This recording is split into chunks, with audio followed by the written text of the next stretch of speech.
네,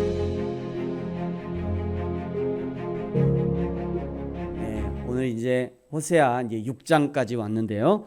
호세아의 6장에서 1절, 오늘 우리가 방금 읽은 이 본문 6장 1절부터 3절까지는 성경 공부나 제자 훈련을 실시할 때, 또 성경 공부나 제자 훈련을 이렇게 권면하면서 가장 많이 인용되는 그전 구절 중에 하나입니다. 지금도 많은 교회들이 이 구절을 통해서 주옥 같은 설교들을 만들어내고요, 제자 훈련 암송하게 하고, 또 병원 신방할 때 또는 환자들 신방할 때 이 구절을 읽고, 또 하나님이 낫게 하시고 하나님이 싸매 주시고 우리를 다시 살리시고 다시 일으켜 세워주실 것을 기대함으로 이 말씀을 붙들고 기도하는 것을 보게 됩니다. 모든 성경은 하나님의 피조물인 우리 모두에게 유익합니다.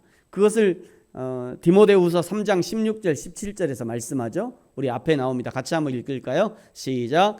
모든 성경은 하나님의 감동으로 된 것으로 교훈과 책망과 바르게 함과 의로 교육하기에 유익하니 이는 하나님의 사람으로 온전하게 하며 모든 선한 일을 행할 능력을 갖추게 하려 함이라. 아멘. 여러분, 그러나 조금 더 생각해 보면 여기 모든 성경이라고 하는 것은 한 구절이나 한 성경만을 말씀하는 게 아니라 그야말로 모든 성경, 창세기부터 요한계시록까지 성경 전체를 나타내는 것이라고 할 수 있습니다. 그러므로 성도들이 알아야 하는 성경은 은혜가 되는 특정 성경, 특정 구절만이 아니라, 내가 연말에 뽑았던 그 구절만이 아니라, 또는 나한테 감동을 팍 왔던 그 구절만이 아니라 모든 성경, 모든 구절, 그 모든 성경을 읽고 연구하고 묵상해야 한다는 거예요. 성경을 통으로 봤을 때 하나님의 말씀은 성도들에게 유익하고 성도들을 세워가며 성도들이 온전히 행하게 하기 위한 좋은 도구가 된다는 것입니다.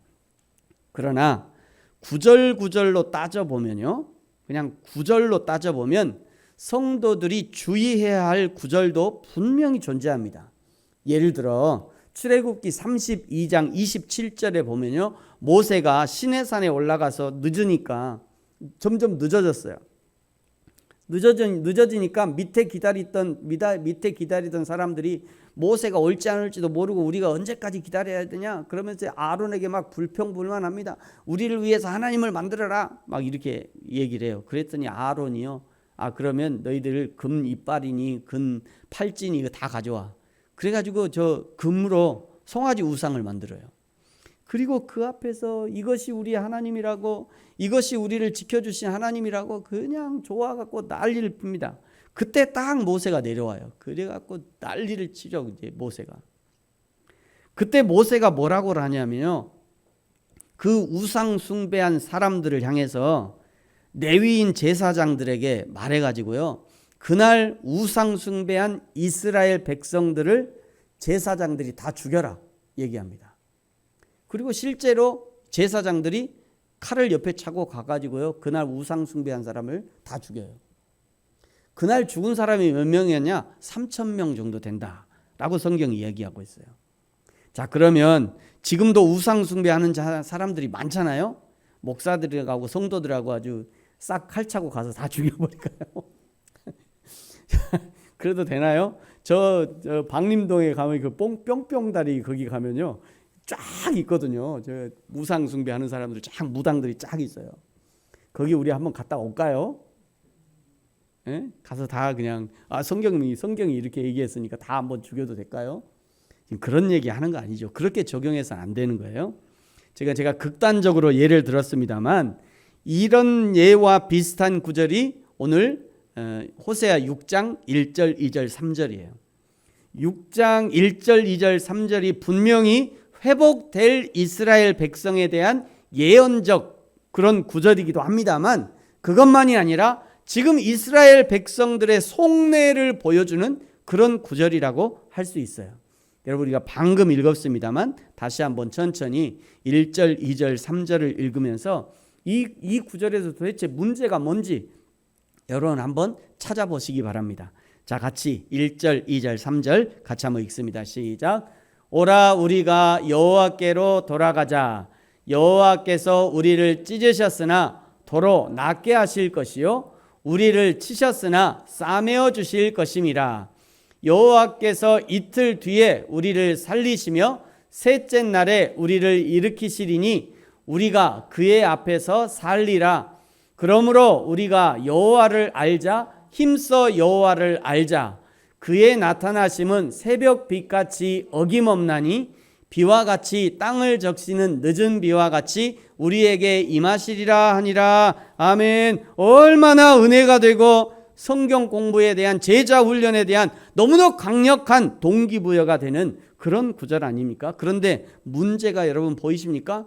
이 구절 가운데 목사가 아무리 문제가 있으니까 찾아보세요 해도 찾기가 쉽지 않죠.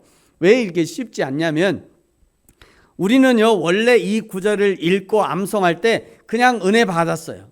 하나님이 하실 기적 같은 일을 기대함으로 감사함으로 이 구절을 아멘 하고 그냥 꿀꺽 삼키기만 했다고요.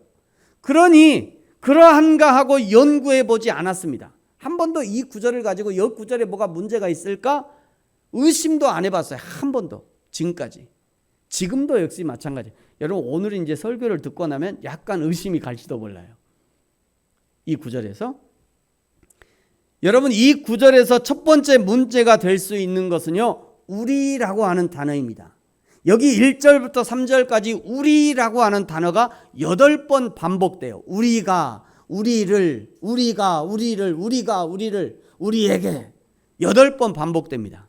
그만큼 공동체성을 강조하는 거죠. 서로 격려하는 단어인 거예요. 여러분 그러나 생각해 보십시오. 신앙은요 철저하게 하나님과 나의 1대1의 관계예요. 신앙은 1대1의 관계입니다. 하나님 앞에서 하나님과 나 개인이 벌거벗은 몸으로 1대1로 선다고요. 엄마 손잡고 서는 게 아니에요. 남편 손잡고 서는 게 아닙니다. 아내 손잡고 하나님 앞에 서는 게 아니에요. 우리 아내가 교회 가라고 해서 가던데요. 우리 목사님이 가라고 해서 갔는데요. 우리 목사님이 그 하나님이 너는 야, 네 목사 말고 너 말이야. 아, 우리 교회가 아니 너 교회 말고 너 말이야. 너는 어떤데? 여러분 신앙은요 철저하게 1대1로 서는 겁니다. 하나님 앞에서. 아무것도 나를 치장해 줄 수 없습니다. 아무것도 나를 대변해 줄 수 없어요. 우리가 한 것이 중요한 것이 아니라 내가 과연 하나님 앞에 어떻게 서 있는가 그것이 중요한 거예요. 그러므로 성도들은 우리라고 하는 저 단어 속에 숨어 있어서는 안 됩니다. 우리라고 하는 단어를 걷어내야 합니다. 이 땅에서 숨쉬는 마지막 그 순간까지 하나님 앞에서 1대1의 관계를 유지하셔야 돼요. 그것이 믿음이고 그것이 충성이고 그것이 신실함이에요. 여러분 지금은 은퇴하신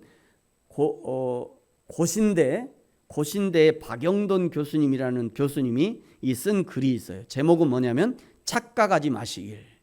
제목이 아주 착각하지 마시길. 이런 글입니다. 아주 짧은 글이에요. 뛰어난 설교자가 목회하는 교회에 속했다고 다 좋은 신앙이 되는 것은 아니다. 그런 설교자 밑에서 아주 강팍하고 교만한 교인들이 기식할 수 있다. 반대로 시원찮은 설교자가 사역하는 교회에 의외로 신실하고 순수한 교인들이 존재하기도 한다. 너무 은혜가 되더라고요. 너무 은혜가 돼, 이 부분이. 반대로 시원찮은 설교자가 사역하는 교회에 의외로 신실하고 순수한 교인들이 존재한다. 제가 우리 교회를 생각하면서 진짜 내 진심으로 감사한 마음이 들더라고요. 우리 교회에 이런 성도님들이 계셔서 얼마나 감사한가. 네, 또 있습니다. 교인들의 영적인 성숙에 좋은 설교자의 역할은 매우 중요하다. 그러나 인간의 죄성은 좋은 설교에도 불구하고 심령이 더 완악해지는 반면에 하나님의 은혜는 형편없는 설교에도 불구하고 종종 은혜로운 신자를 탄생케 한다. 의식 있고 개혁적이며 인격적이라고 소문난 목사가 사역하는 교회에 찾아다니는 교인은 이게 중요하죠. 의식 있고 개혁적이며 인격적이라고 소문난 목사가 사역하는 교회를 찾아다니는 교인들이 있다는 거예요. 방송에 많이 나와요. 우리 목사님 방송에 나와요. 우리 목사님 뭐 CTS, CBS 기독방송에 나와요. 우리 목사님 유명한, 우리 목사님 책을 썼어요. 우리 목사님이 베스트셀러 작가예요. 그거 자랑하면서 그거 찾아다닌다는 거예요. 그런 교인은 자신도 상당히 격조 있는 신앙이라고 착각하기 쉽다는 거예요. 우리 목사님이 그러니까 나도 그런 신앙이라고 착각한다는 거예요, 사람들이. 그러면서 마지막에 이런 권면을 덧붙여 두셨어요. 여러분 여기는 같이 한번 읽어볼까요? 시작. 그러나 그런 자부심은 더 나은 삶과 신앙 인격으로 증명되어야 한다. 그런 삶은, 그런 자신의 삶은, 그런 자부심은 더 나은 삶과 그리고 신앙 인격으로 증명되어야 한다는 거예요. 사랑하는 성도 여러분, 저와 여러분이 더 좋은 삶과 신앙 인격으로 우리의 믿음, 나의 믿음을 증명해내는 저와 여러분이 되어지기를 예수님의 이름으로 축복합니다. 두 번째, 오늘 본문의 1절에서 3절까지 말씀이 주는 교훈은요, 우리 입술의 신앙과 내 삶의 고백은 다를 수 있다는 것을 말씀하고 있어요. 여러분, 이렇게 아름다운 신앙 고백이 어디 있을 수 있겠습니까? 그러나 전후의 문맥을 살펴보면요, 이 신앙 고백은 진심에서 우러나오는 신앙 고백이 아니라 그저 당장 눈앞의 어려움을 극복하고 당장 하나님의 복을 끌어내기 위한 고백이라는 것을 알 수 있어요. 여러분, 이미 호세아 6장까지 오면서 줄기차게 이스라엘이 가나안 우상을 숭배하고 하나님을 멀리 떠나 있는 모습을 우리가 확인했었죠.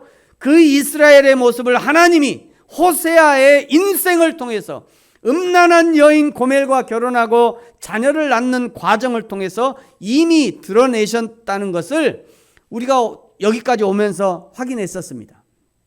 지금 이스라엘 백성들은요, 여호와께 돌아가자라고 하지만 그러나 여호와 하나님을 따르고 있지 않아요. 지금 말이죠.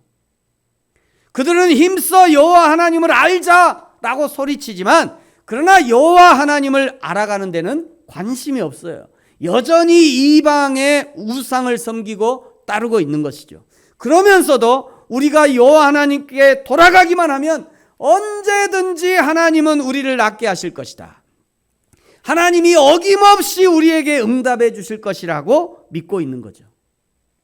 우리가 하나님께 가기만 하면 하나님은 어김없이 늦은 비와 이른 비를 주셔서 우리를 축복하실 거야. 하나님이라면 그렇게 해 주셔야 한다고 하나님을 협박하고 있는 거예요. 결국 그들이 바라는 것은 진정한 회개보다는 이틀 후에 우리를 살리시고 셋째 날에는 우리 일으키시고, 이게 무슨 얘기냐면 내가 오늘 그렇게 덜 살아도, 내가 그렇게 거룩하게 안 살아도, 내가 오늘 하나님 원치 않는 그런 삶을 살아도 둘째 날에는 우리를 회복시킬 거야. 셋째 날에는 우리를 회복시켜. 지금 그 얘기하는 거예요. 내가 지금은 그렇게 못 살아도 둘째 날이 되면, 셋째 날이 되면 언젠가 하나님이 우리에게 이렇게 세우시겠지. 지금 그 얘기를 하고 있는 겁니다. 고백은 진지하고 뜨거운 신앙처럼 보였지만 그러나 바알 종교에 오염된 신앙 고백이었던 거예요.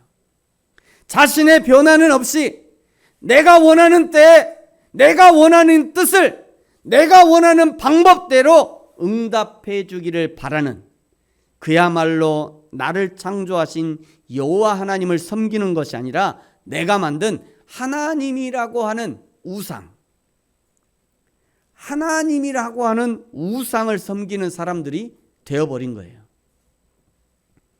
1절부터 3절까지의 고백 이후에 드디어 4절에는요, 하나님의 탄식이 등장합니다. 하나님의 탄식. 여러분 4절을 보세요. 에브라임아, 내가 내게 어떻게 하랴? 유다야, 내가 내게 어떻게 하랴? 너희의 인애가 아침 구름이나 쉬 없어지는 이슬 같다. 이게 하나님이 탄식하는 거죠. 이 하나님의 탄식, 하나님의 독백이 위에 1절부터 3절까지의 이스라엘 백성들의 고백이 얼마나 허망한 고백이었는지를 증명하는 것입니다. 하나님은 여호와께로 돌아가자 고백하는 그들의 고백이 얼마나 허망한 고백이었는지를 이미 간파하고 있었던 거예요.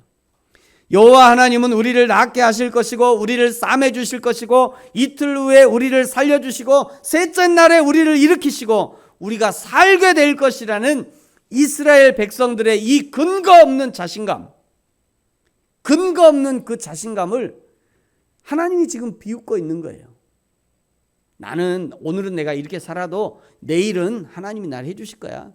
내가 오늘은 믿음으로 안 살아도 내일 하나님 우리 해주시지. 내가 하나님의 이름만 부르면 언제든지 하나님이 나를 붙들어 세워주셔. 걱정하지 마. 내가 오늘 그렇게 못 살아도 내가 내일 말이야, 내가 3일 후에는 다시 하나님 부르면 하나님이 나를 또 세워주실 거야. 이런 근거 없는 자신감을 하나님이 지금 비웃고 있는 겁니다. 너희들의 그 자신감이 아침 구름 같다. 쉬 없어지는 이슬 같다. 하나님이 말씀하는 거죠. 그러면서 이제 5절이 아주 충격적인 이스라엘의 행태에 대한 하나님의 판결문이에요. 자, 5절은 같이 읽겠습니다. 시작. 그러므로 내가 선지자들로 그들을 치고 내 입의 말로 그들을 죽였노니 내 심판은 빛처럼 나오느니라. 이 판결문을 보면은요, 가증적이고 가식적인 이스라엘의 행태가 어디로부터 시작되었느냐면 선지자들이 그 원인이라는 거예요. 선지자들. 여기 치다라고 하는 이 단어는요, 히브리어로 하차브라는 단어이거든요. 자르다, 베다, 쪼개다 이런 의미를 가지고 있어요. 선지자들로 그들을 친다라고 하시는 거 보니까 선지자들을 통해서 하나님의 이름을 망령되이 일컫는 거짓 자신감에 충만한 이스라엘 백성들을 자르고 베고 쪼개겠다, 이런 의미가 있죠. 실제적으로 이 당시 선지자들은 이런 역할들을 감당했었습니다. 그것만이 아니라 이 5절의 다른 번역본을 보면요, 이스라엘 백성들을 속이고 미혹시키고 우상에게 치우치게 한 이스라엘의 이 거짓 선지자들을 자르고 베고 쪼개겠다라고 하는 하나님의 강력한 경고가 포함되어 있는 거예요. 마치 거짓 목회자, 거짓 메시아에 속아 넘어간 저 신천지나 하나님의 교회나 알려지지 않는 대한민국 교회에 자기가 메시아고 자기가 하나님이라고 속이는 수많은 이단들과 그들에게 속아 넘어간 사람들이 다 마찬가지예요.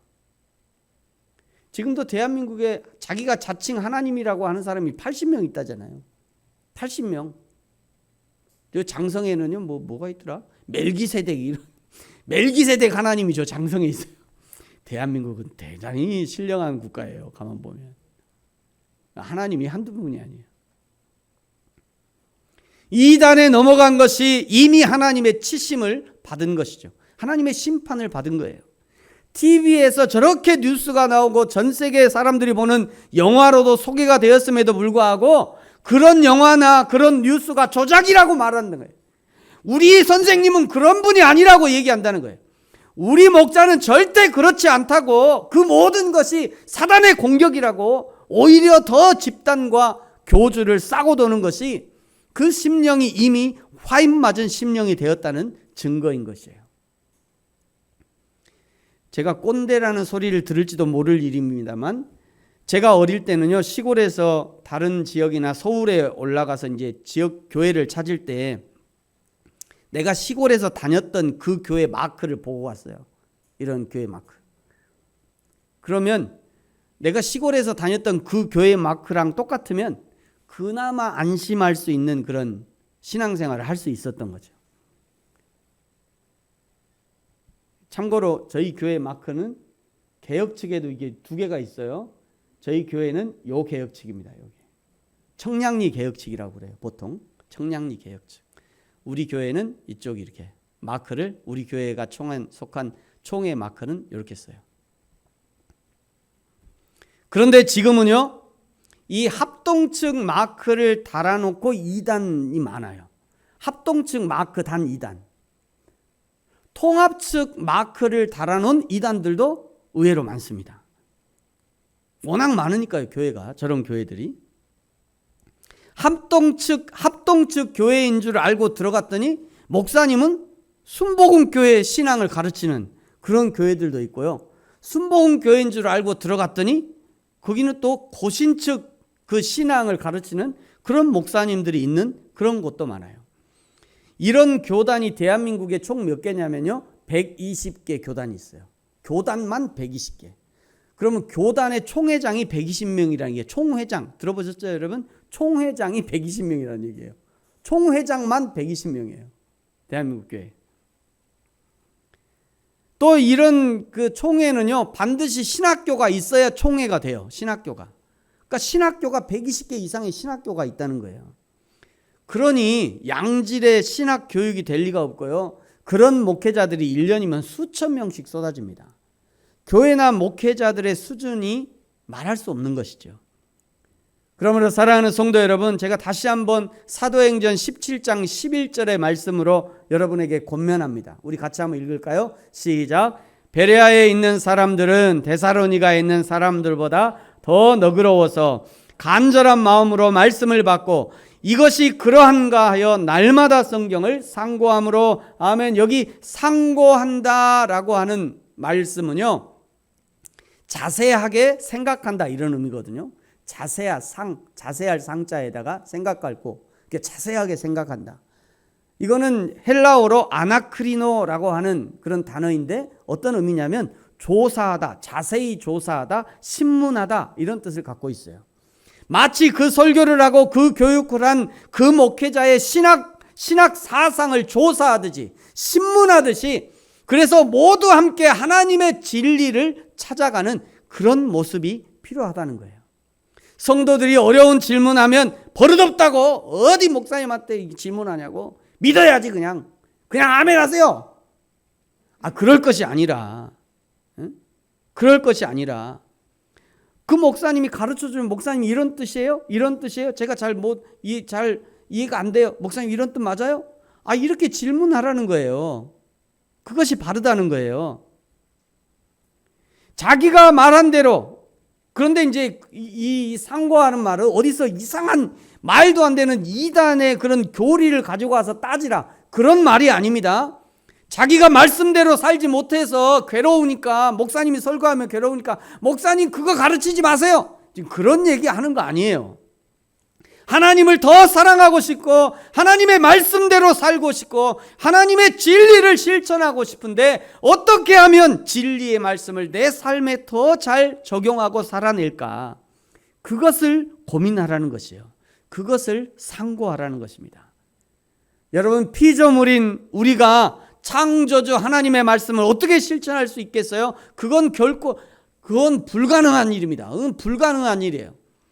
그래서 성령이 내 안에서 도와주시겠다고 얘기하시는 거예요. 성령 하나님이 내 안에서 날마다 우리를 도와주시잖아요. 할 수 있도록 힘을 주시는 거예요. 우리는 그 성령님의 지도하심에 순종하는 결단이 필요한 것입니다. 그러므로 이 사도행전 17장 11절에 상고하다, 아나크리노라고 하는 단어는 순종에 대한 결단을 포함한 상고여야 돼요. 십자가를 짊어질 결단을 포함한 상고여야 하는 것이죠. 그냥 싸질러 놓고 나 몰라라 하는 그런 식의 상고가 아니라 그 말씀을 책임지고, 그리고 기필코 내 인생을 통해서 하나님의 말씀이 진리임을 증명해 내겠다고 하는 그런 결단이 필요한 것입니다. 5절이 이스라엘 백성들, 이스라엘 선지자들을 하나님이 왜 심판하셨는지, 그리고 이스라엘 백성들의 가증적이고 가식적인 행태를 말씀하셨다고 하면, 이제 6절은요 진정으로 하나님이 원하시는 것이 무엇인지를 알려주십니다. 여러분 6절 같이 한번 읽겠습니다. 시작. 나는 인내를 원하고 제사를 원하지 아니하며 번제보다 하나님을 아는 것을 원하노라. 아멘. 하나님이 원하시는 것은 첫 번째 인내를 원하신대요. 인내, 헤세드죠. 헤세드. 히브리어로 헤세드를 얘기하는 겁니다. 이건 어떤 의미냐면 인자함, 경건, 아름다운이라는 뜻을 가지고 있어요. 하나님을 사랑하는 성도 여러분, 먼저는요 자기 자신에게 인애를 베푸셔야 돼요. 그리고 자기 가족들에게 인애를 베푸시기 바랍니다. 저를 포함한 한국 남자들이 가장 못하는 것이 이거 아닐까요? 밖에 나가서는 온갖 인애와 자비를 다 베풀고 살면서 뭐든지 다 품어주고 이해해주고 그냥 인자함의 극치를 보여주면서 정작 자기 자신에게는 인애를 베풀지 못하고 자기 가족들에게는 인애를 베풀지 못하는 것 말이십니다. 그런 그 한국 남자들이 그렇게 살지 않습니까? 사랑하는 성도 여러분, 하나님이 이처럼 사랑하시는 나 자신에게 하나님의 인애를 베푸시기 바랍니다. 너그러워지세요. 나 자신에게. 나를 막 너무 몰고 가지 마시고 우리 하나님이 이렇게 사랑하시는 나 자신에게 하나님의 인애를 베푸십시오. 하나님이 섬기라고 허락하신 나의 가족에게도 인애를 베푸십시오. 나와 가까이 있는 그 이웃에게도 하나님의 인애를 베풀 수 있기를 예수님의 이름으로 축복합니다. 하나님이 원하시는 두 번째는요, 번제보다 하나님을 아는 것을 원하신다 말씀하죠. 번제가 이 외형적이고 형식적이라고 하면 하나님을 아는 것은 내면적인 것일 겁니다. 근데 사람들은 항상 눈에 보이는 외형적인 것을 먼저 추구하죠. 흠없는 양, 흠없고 건장한 송아지, 그거 하나님 앞에 가지고 나올 때 얼마나 그냥 뽀대가 납니까? 그냥 뽕이 그냥 어깨에 뽕이 팍 들어가죠. 양과 송아지를 끌고 올 때 양이 그래도 엄매 한번 해주면 이야 내가 이 양 가는 거야. 송아지 끌고 와서 송아지 엄매 한번 해주면 그래 이거 내가 드리는 송아지야. 이거 얼마나 그냥 자신감이 충만해져 하나님 앞에. 게다가 제사장이 다 가져왔더니 제사장이 야 이거 흠없는 A급이야 인정해주면 또 오늘 예배 안 드려도 될 것 같은 하나님 앞에 그냥 충만한 기쁨이 그냥. 그런데 하나님은 이런 외형적인 것보다 내면의 모습을 강조한다는 거죠. 그렇다고 외형적인 것을 금지하는 것은 아닙니다. 당연히 둘 다 필요합니다. 이런 부분에 대해서 예수님은 정확하게 이렇게 지적하셨어요. 화 있을진저 외식하는 서기관들아 바리새인들이여 너희가 박하와 외향과 근처에 11조는 드리되 이거는 채소마저도 11조로 구분한다. 채소마저도. 그 정도로 철저하게 11조를 구분했다 이런 의미예요. 너희가 박하와 회향과 근처의 11조는 드리되 율법에 더 중한 바 정의와 긍휼과 믿음은 버렸도다. 예수님의 권면의 핵심은 뭐냐면 그러나 이것도 행하고 저것도 버리지 말라. 이것이 예수님 권면의 핵심이에요. 지금 이스라엘 백성들의 상태는 어떻습니까? 보이지 않는 인애는 버리고 보이는 제사는 드리고 보이지 않는 정의와 긍휼과 믿음은 버리고 눈에 보이는 번제에만 집중하고 있는 그런 모습을 지적하고 있는 것이죠. 3000년 전에 호세아의 시대도 그렇고 2000년 전 예수님의 시대에도 그렇고 오늘도 외형을 중시하는 기독교는 여전히 존재합니다. 브라질의 초대형 저 예수상 있잖아요. 세계 그냥 여행 가면 다 저기 한번 가보고 싶어 하는데 여러분 브라질에 저 예수상 세워놨더니 그래 브라질 복음화에 도움이 되었나요? 천안에 세계 최대의 예수상 세우겠다고 막 그랬는데 자 그렇게 해서 그래서 대한민국 복음화에 도움이 되었냐고요. 며칠 전에 부활절에 광화문 광장에서 언약궤 모형을 들고 이렇게 행진했는데 그렇게 하면 기독교 복음화에 도움이 되나요? 그저 기독교를 저급한 구경거리로 만드는 것 외에 도움이 안 돼요. 저 뉴스 나오니까 저한테 어떤 집사님이 문자를 보내셨어요. 목사님, 왜 기독교 왜 이래요? 저한테 문자를 보냈어요. 목사님, 기독교 왜 이래요? 왜 이렇게 보여지는 데만 집중하냐고요. 보여지는 데만. 그러므로 오늘을 살아가는 우리 그리스도인들은요, 나 자신이 그리고 섬기는 교회가 외형적 모습에 치중하려는 것을 경계해야 합니다. 나의 내면의 모습이 함께 성장할 수 있어야 하는 거죠. 이제 7절부터는요, 변하지 않는 이스라엘의 모습을 다시 한번 보여줍니다. 7절에 보면 너희가 아담처럼 언약을 어기고 나를 반역했다. 8절에 길르앗은 악을 행하는 자의 고울이라 피 발자국이 가득하다. 이게 이제 멸망할 것을 예언하고 있는 거죠. 9절에 강도떼가 사람을 기다림같이 제사장의 무리가 세겜길에서 살인한대요. 제사장이. 10절을 보세요. 에브라임은 음행하였고 이스라엘은 더럽혀졌다.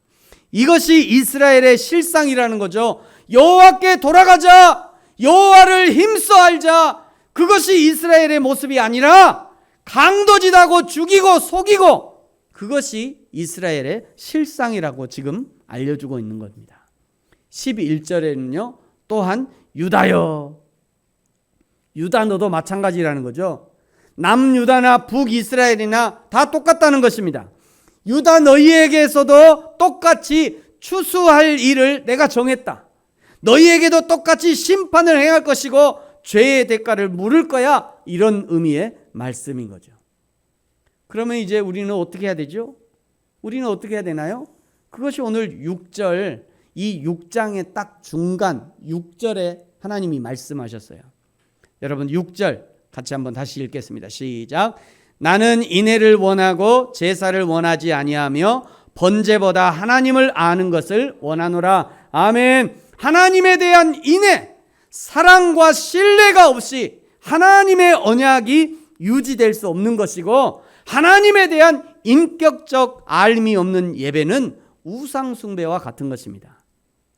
예배하는 자가 영과 진리로 예배하라는 것이 바로 이 말씀인 거죠. 아무리 화려하고 뜨거운 찬양으로 예배한다 해도 하나님과의 생생한 인격적 만남이 없으면 그것을 예배라고 말할 수 없는 것입니다. 아무리 이론적으로 하나님을 알고 하나님을 아는 지식이 충만하고 수많은 제자 훈련과 신학대학을 나오고 목사가 되고 선교사가 되어도 그 하나님을 아는 지식이 하나님과 이웃사랑으로 표현되지 않는다면 그것은 가증스러운 일이 되는 거예요. 사랑하는 성도 여러분, 오늘 하나님과의 영적 교제가 끊어져 버린 그런 부분은 없습니까? 오늘 하나님 앞에서 나는 없어지고 그저 우리만 보고 있지는 않습니까? 우리라고 하는 이름으로 행해지는 것을 마치 내가 한 것으로 착각하면서 그 뒤에 숨어 있지는 않으십니까? 서기관들과 바리새인들처럼 박하와 회양과 근체의 11조를 드리면서 율법에 더 중하다고 말씀하시는 정의와 긍휼과 믿음은 버려버리는 그런 모습은 없습니까? 하나님과의 인격적인 만남을 회복하셔야 합니다. 겉모양만 아름답고 화려하고 겉모양만 거룩한 신앙생활이 아니라 겉과 속이 일치하는 신앙생활을 해야 하는 거죠. 하나님 사랑이 이웃 사랑으로 표현이 되어지고 이웃을 향한 사랑과 섬김이 하나님 앞에서도 동일한 모습으로 표현되어야 하는 것입니다. 여러분, 예수님의 말씀을 기억하시기 바랍니다. 이것도 행하고 저것도 버리지 말아야 할지니라. 그리하여 저와 여러분이 하나님이 찾으시는 바로 그 한 사람의 예배자가 되어지기를 예수님의 이름으로 축복합니다. 기도하겠습니다.